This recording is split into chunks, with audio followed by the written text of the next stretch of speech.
One last question to do with globalization. If you think of all the things we've spoken about today, we talked about trade with China and America, we talked about Europe. You know, at one time, the whole future of trade, very much tied up with the IMF, very much tied up with what you think about, was towards these big global trade deals. Now you see Trump trying to do things on a bilateral basis. You've talked about Britain having to do bilateral deals. Is there an element of deglobalization beginning to happen, or do you think there's a way through with all these little deals? I certainly hope that there is not a move towards deglobalization. I equally think that we have to move towards globalization that has a different face and which is not excluding people along the way as it proceeds towards increasing or improving the development of those developing countries of, say, Africa and some of the Asian world, and moving up for the emerging market economies.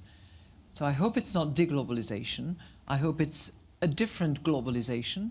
From a purely institutional point of view, I would hope that the WTO continues to do the hard work that is required to have a framework within which, you know, other arrangements can be had.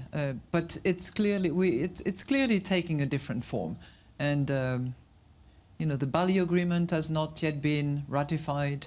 The Doha Agreement is a bit of the story of the past now. So a new framework has to be invented, and I hope that it can be proposed in sufficiently attractive way that are compatible with regional or bilateral agreements as well, which is clearly the road that it's taking. My IMF colleague are probably terribly upset with me because I'm supposed to say that a global deal is better than a lot of bilateral deals, and you know, the spaghetti bowl is not desirable.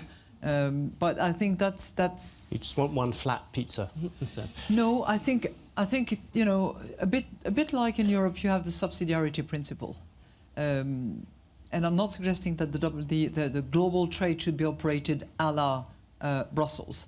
But I think that having a general framework, which does not necessarily goes into the details, but is compatible with bilateral arrangements that can be negotiated, or regional arrangements that can be negotiated, might be a way for the future. Well, that's something to hope for.